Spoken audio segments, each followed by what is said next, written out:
Нийслэл хотод үерийн аман дээр буусан 2000 гаруй айл өрх байдаг. Тиймээс эдгээр айлуудыг яаралтай нүүлгэн шилжүүлэх шаардлагатай байгаа юм. Тэгвэл нүүлгэн шилжүүлэлт хийхэд тулгараад байгаа нэг том асуудал бол газрын хүрэлцээ болоод байна. Зөвшөөрлгүй газар зөвшөөрөл авч бууснаас үүдэн 11 айл гэр оронтойгоо урссан хэрэг өнгөрч 7 хоногт гарсан. Улаанбаатарын хэмжээнд уулын бэл даган буусан айлууд цөөнгүй байдаг.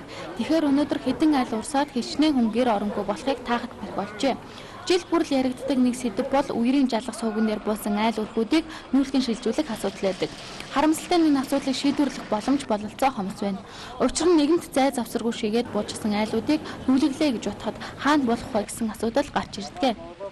Нийслэлийн онцгой аюулын газраас нийслэлийн газрын албатай хамтраад аль одоо 4-5 сараас бол үерийн далан дээр буусан айлуудыг нүүлгэх, сануулга анхааруулга өгөх шаардах хүчийг бол одоо хургуулсан байгаа.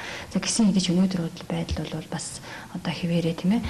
Ялангуяа одоо иргэд маань бас эндээс одоо би хаашаа нүүх вэ? Өөр одоо нүүж суух газар байхгүй гэдэг гэсэн шалтгаанаар бол одоо үерийн далан дээр буусан одоо нүүж суурьсан хэвээр байгаа.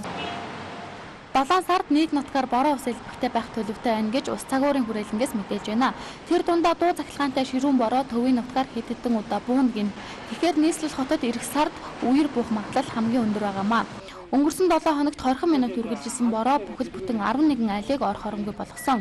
Өнөөдөр үерийн аман дээр буусан 2000 гаруй айл өрөх нийслэлт байна гэсэн тоо байгаа. Тэгэхээр энэ айлууд ирэх сард үргэлжлэх бороо усанд өртөх хамгийн өндөр магадлалтай байгаа юм. Тэгэхээр усрахыг одоо бороо өргөжлөн орж байгаатай холбогдуулаад бол голуудын усны түвшин бас нэмэгдэх хандлагатай байна.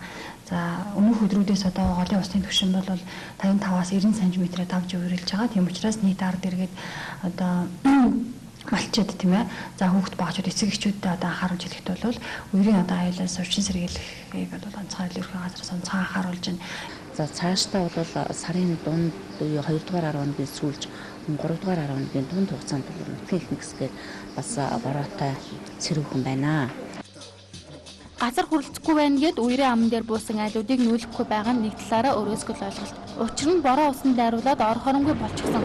Цаашлаад хүний амнаас эрсдэгчвэл түүний хариуцлагыг хэн хүлээх вэ? Нөгөө талаас нь харуул үерийн ам гэдгийг мэдсээрэж хашаа хатгаад буужчихсан иргэдийн хариуцлагагүй байдлаас болж өөрсдийнх нь амнаас эд хөрөнгөнд эрсдэл учраад байгаамаа. Тэгэхээр энэ асуудлыг хаанаа анхаарах хэрэгтэй байна.